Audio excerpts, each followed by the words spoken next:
Kakak Senam, apa kabar? Semoga masih dalam keadaan sehat dan juga tetap semangat dalam belajar. Ini pertemuan pertama kita ya di video pembelajaran kembali. Ibu ucapkan selamat tahun baru buat kita semua. Semoga di tahun ini jauh lebih baik lagi, kemudian semangat belajarnya lebih bagus lagi, dan semoga pandemi tahun ini cepat berlalu sehingga kita dapat berkumpul kembali dan belajar kembali bersama.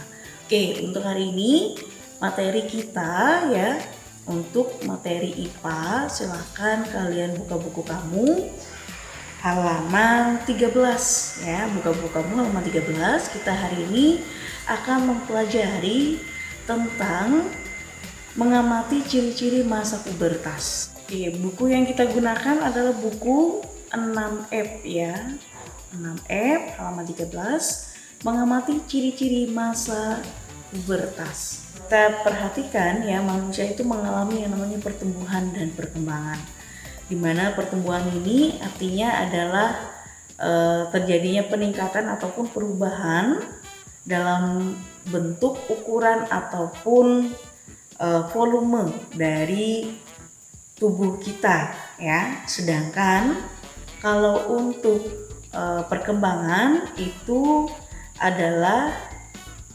adanya proses perubahan fungsi organ dalam tubuh kita atau pematangan fungsi organ dalam tubuh manusia. Nah, itu yang dimaksud dengan perkembangan. Jadi, kita akan lihat pertumbuhan dan perkembangan manusia. Kalau secara garis besar dan umumnya ya, pertumbuhan dan perkembangan manusia itu ada beberapa tahap ya. Tahapnya adalah sejak dia bayi, kemudian balita, kemudian anak-anak, remaja, dewasa, dan lansia. Jadi ada 6 tahap yang terjadi dalam kehidupan manusia. Kalau kita lihat dari usia ya, dikatakan bayi itu adalah sejak dia lahir sampai dia berusia 24 bulan ya. Sedangkan kalau untuk balita itu usianya adalah sejak usia 2 tahun sampai 5 tahun. Kemudian proses yang ketiga yaitu tahap anak-anak ya. Tahap anak-anak ini berkisar dari usia 5 tahun sampai 12 tahun, di mana anak-anak sudah mulai untuk melakukan pekerjaannya mandiri, dan sering ya kalau sudah masa anak-anak sudah tidak suka dibantu atau dia lebih suka bekerja itu secara mandiri. Itu sudah proses anak-anak, berarti usia kalian ya, yaitu usia anak-anak ya. Kemudian ada proses yang disebut fase remaja. Fase remaja itu berkisar dari usia 12 tahun hingga 19 tahun ya. Dimana disinilah terjadi perubahan fisik dari tahap yang ada dalam tubuh manusia ya, atau lebih dikenal dengan istilah pubertas ya. Nah, kemudian tahap selanjutnya adalah tahap dewasa. Tahap dewasa itu berkisar dari usia 20 tahun hingga 45 tahun, itu dewasa. Dimana biasanya dalam pola pikir, bertindak itu sudah sangat matang ya. Tidak labil, kalau untuk remaja masih labil ya. Kemudian tahap proses selanjutnya adalah lansia atau lanjut usia, di mana kisaran usia untuk manusia berada di lansia itu adalah 45 tahun ke atas berdasarkan pernyataan dari WHO ya. Usia lansia itu berkisar dari 45 tahun ya sampai 91 tahun.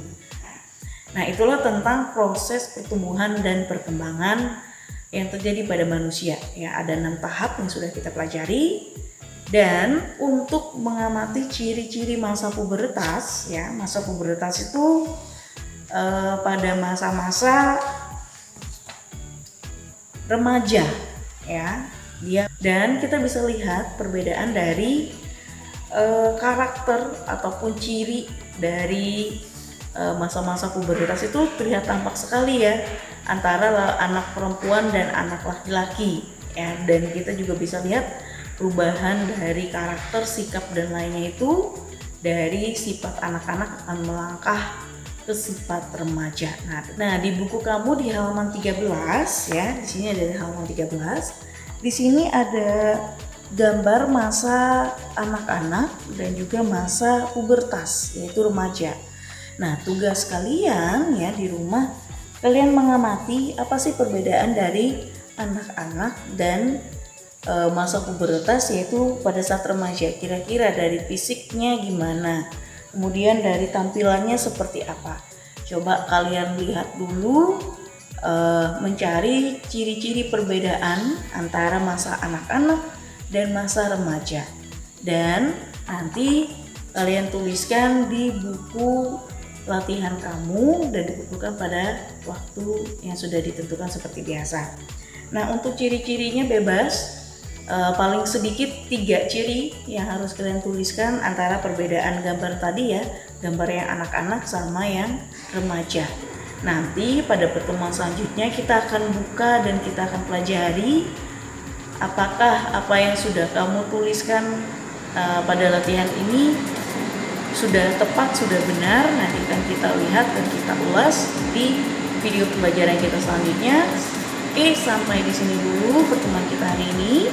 Ingat, tetap sehat, tetap semangat, selalu jalankan protokol kesehatan untuk menjaga kesehatan kita sendiri dan orang-orang di sekitar kita dengan melakukan 3M, yaitu menggunakan masker, mencuci tangan dengan sabun, dan menjaga jarak dari orang sekitar kita. Sampai di sini dan sampai jumpa.